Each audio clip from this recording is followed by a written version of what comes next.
who are the Tau fighting today? This is Magnus's Retaliation Cadre. We are led by Big Red himself. He has taken the field to take revenge against the Tau for last week. And joining him are his champions, Ahriman, of course, leading his infamous Flamer Rubric squad. We are also joined by the Sorcerer in Terminator armor, leading a full 10 brick of Scarab Occult Terminators. Behind them, they are going to be supported by Cultists, a Rhino, and a Demon Prince of Tzeentch, which is actually just a Contemptor Dreadnought, but ignore that. We are also supported by another Castroferum Dreadnought, so he's going to be lending some fire support. And then we've got good old Bilbo. We love Bilbo. The Munolith Vortex Beast. This is Magnus's dog. We like him dog. very much. And then we have, if you direct your attention down here, not to the big thing in the back just yet, we have the Legion Champion, the Exalted Sorcerer, on foot. He is leading a 10 brick of Bolter Rubrics, so they are going to be guarding the thing behind them.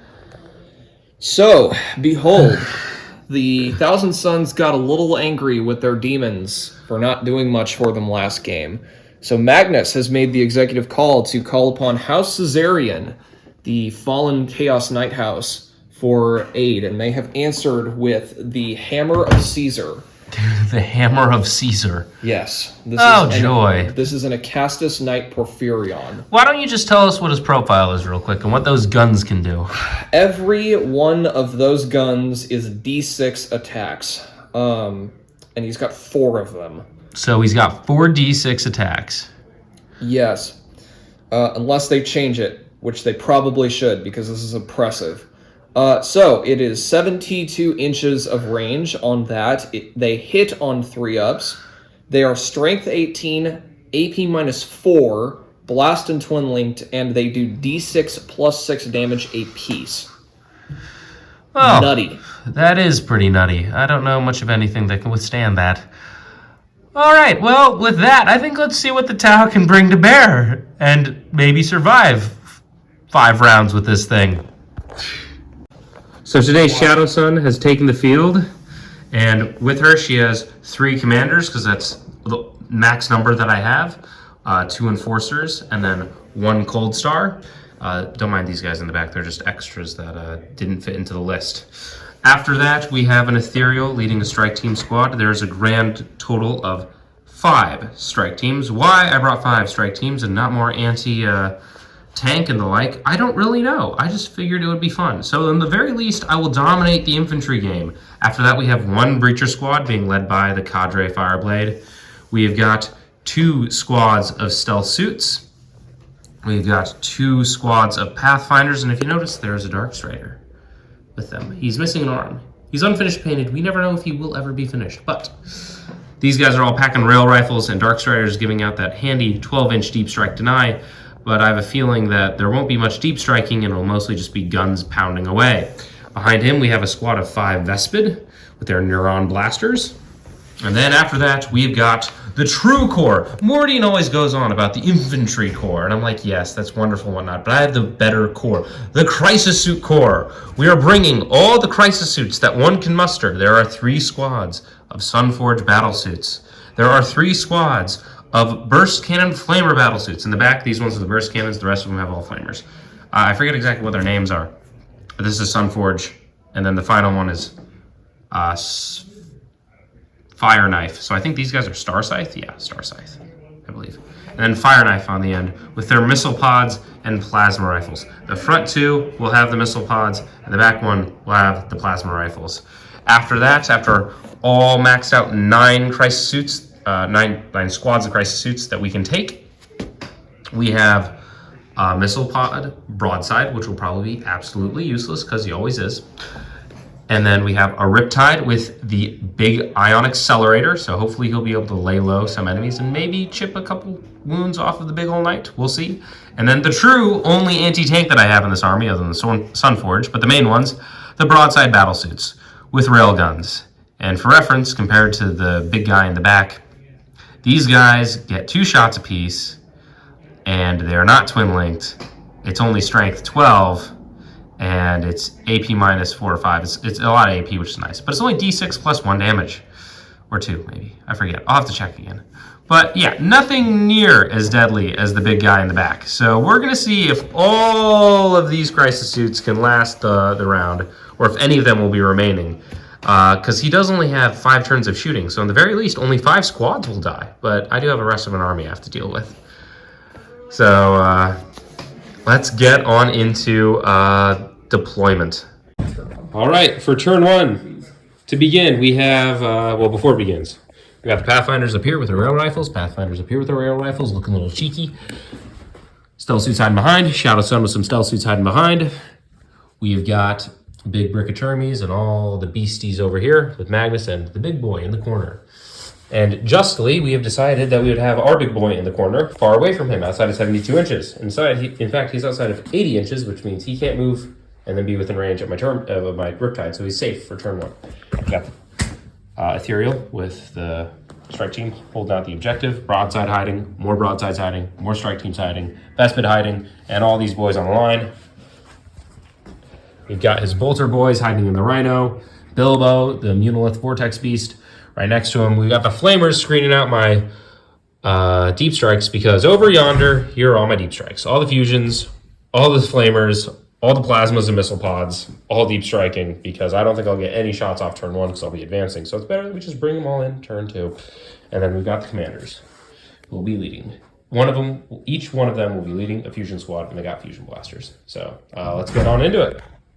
Well, We'll have to see this first for turn 1.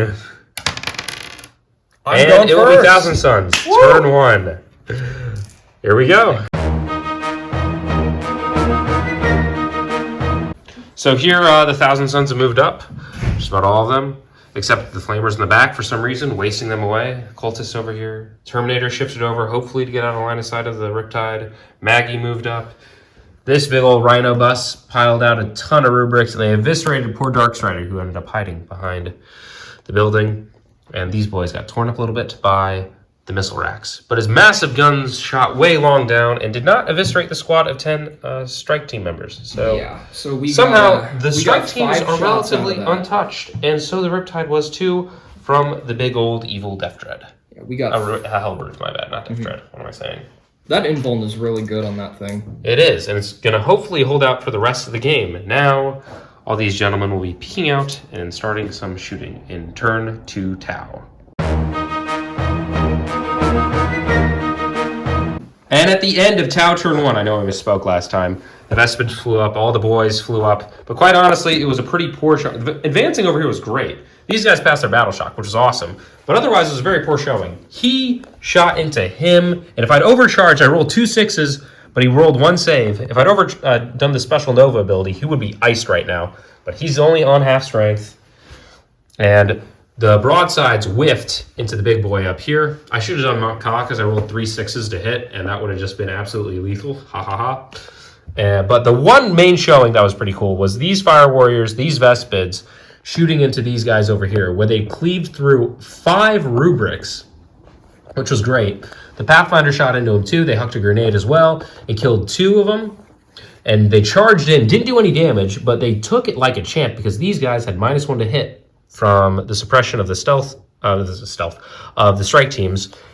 And so they held out, and we were contesting this point, and these guys won't be able to shoot me to death, but they'll probably bludgeon my Fire Warriors pretty dang good.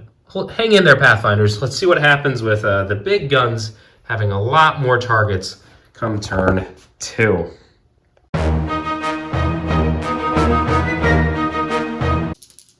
And with the dust settled, just about everything got killed that moved up.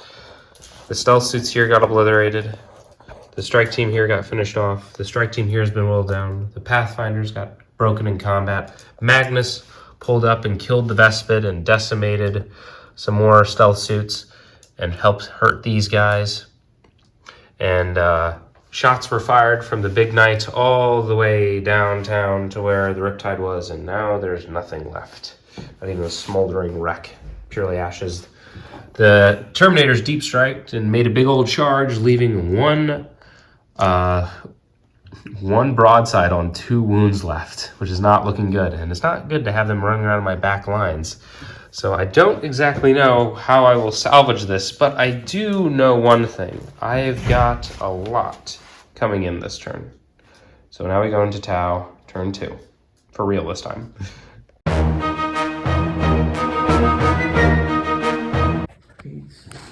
So with the conclusion of the Tau turn 2, we dropped in all the boys. We did a little wave the short blade and did nothing to Magnus on account of all of his re-rolling save rolls, blanking damage, and just saying no. Shadowsun was the only one that got anything through, but they spent CP to make the damage 0 after she halved his health. So it was pretty disappointing all around. Other than that, the boys over here cleared out the Demon Prince and the Hellbrute. The cultists were cleared out by the Crisis Suits over here. Over yonder, the Fire Knives killed the rest of the Rubrics, and then these boys pounded away using the Archon principle into the Terminators here, falling 5 and suppressing them with the strike team over here. But now we're going to have to deal with the clapback of the Knight shooting us, and Magnus being alive and well in the center of the freaking board. Let's see what happens in Thousand Suns turn 3.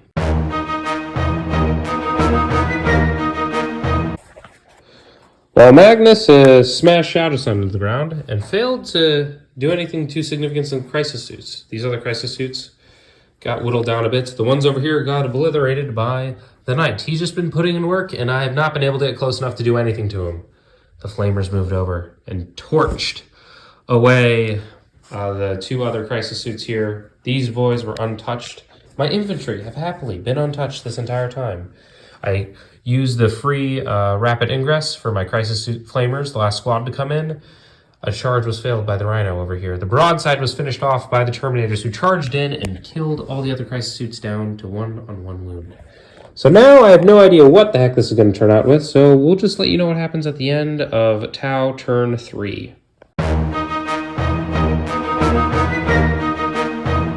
With the dust settled, the Crisis Suits valiantly did not kill Magnus. The Breachers pulled up and did what the Crisis Suits had tried to this entire game. These boys don't negate the fact that they did 6 mortals from a grenade rack. This guy jumped over Magnus, and jumping over in retreat, he did 6 mortal wounds with the grenades, which cut him significantly down to size, which made it so the Breachers could digest him a bit. After that, these boys over here, guided by the lone stealth suit, finished off Ahriman's escort and brought Ahriman down to 1 wound using the Archon protocol, with all their missiles slamming into the Rubrics, turning the Dusty boys to dust. And after that, we picked off the last little sorcerer. We whittled down the Mutilith Vortex Beast a bit, and the Terminators, we felled 1. Or maybe 2, but not that many. So they're still working in the backfields, and I'm still barely holding on to my home objective, just as my lovely opponent is doing the same. And this guy has not been touched the entire game, and we're going into Thousand Suns turn 4, where he might very well just pound the last of the boys into the ground. My comeback might have been good, but it might not last long. We'll see you at the end of Thousand Suns turn 4. All right, and it seems almost too close to call. At the start of Tau turn 4, the fusion suits got completely obliterated with help from this gentleman over here, the big old knight, with the Mutilith Vortex Beast, and even the Zangor shooting into him. After that, the Terminators iced the final Crisis Suit running away, but couldn't whittle their way through the Fire Warriors and failed their charge, so I still secure my home objective. And the Doom Bolt from Ahriman iced 1 of the Crisis Suits over here, but I still have decent control. And it's hard to say where exactly the game will end, as the Mutilith Vortex Beast stands tall, and all my other units are tied up. Though I do control 3 objectives, it's unclear whether I will control my home by the end of turn 3. Or turn 5. What do we miss? Oh, but he has some missiles to fire, so we'll see how they're going to do into these boys. And after that, I'm going to begin my turn, and maybe, just maybe, the game might end in a draw or in victory for the Tau. We'll see at the very end.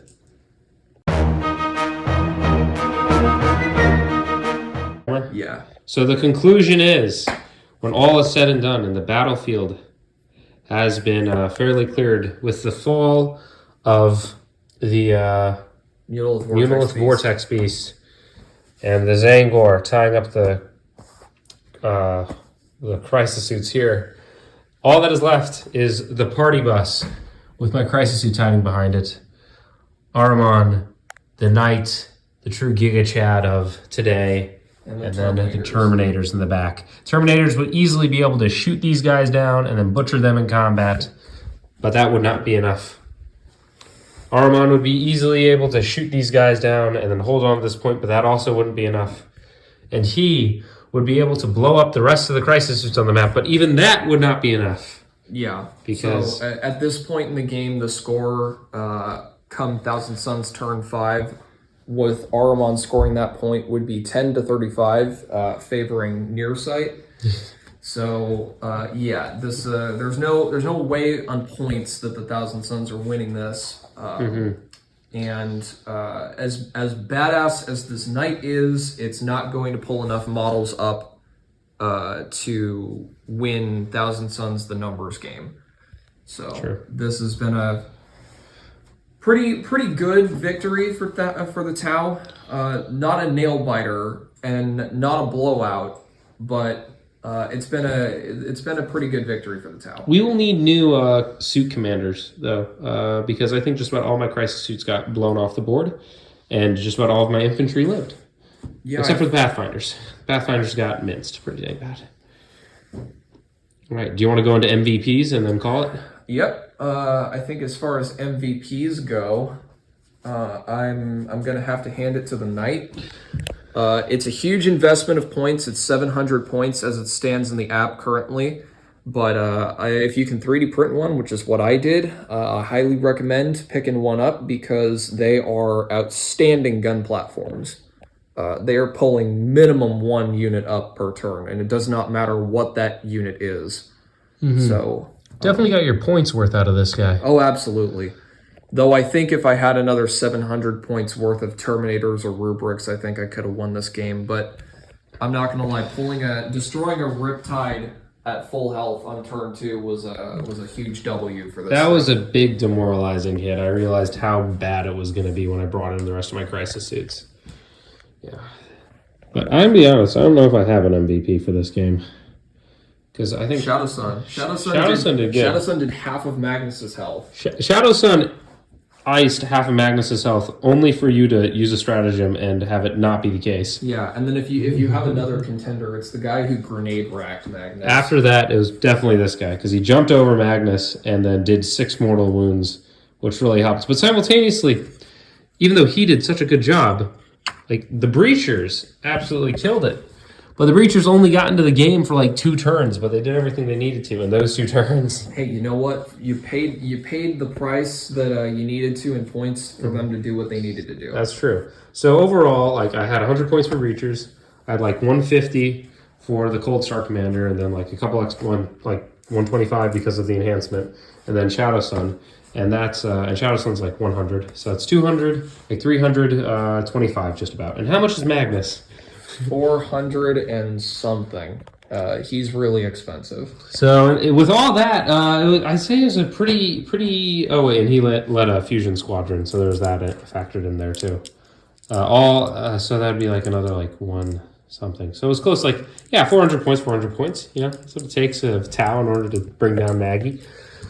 Because Big Red was quite the issue in the center of the board. But yeah, you're right. The Knight definitely pulled a lot of the weight. If I had any other contender for MVP, it'd be the Terminators in the back. Because against all odds, they survived back there and kept causing problems. Which was, quite frankly, really annoying. And I had to divert a lot of my deep strikes that I was hoping to use against the Knight against them. But honestly, I realized... I think they destroyed 2 units and then destroyed models in 2 others. Yeah, easily. And I just had to keep putting roadblock in front of him, and it still wasn't enough. But yeah, I noticed actually that as cool as the Knight is, and as big as he is, and as threatening as he is, like it needs a lot of can't be babysitting. everywhere. Yeah, and It cost me like arguably my best unit to screen this thing out for deep strikes because I mean, God help it if the melted guns had come in 6 inches away and just been able to fire at that thing. He does not have Magnus's saves. No, no, he does not. Anyways, I think we'll call it here, and I hope you all have your day goes for the greater good. I'd like to thank everybody for watching, and I'd like to thank my patrons. Dur Estat, Anu Vivek, Samjur, Ryan Hall, David Polilio, K-Mag, Jonathan Patino, Chris F., Mark, Magnus Thrody, and created by Philip. Gentlemen, thank you all very much for helping support and keep the lights on out here. I am very appreciative. And I hope your day goes for the greater good. God bless you, folks.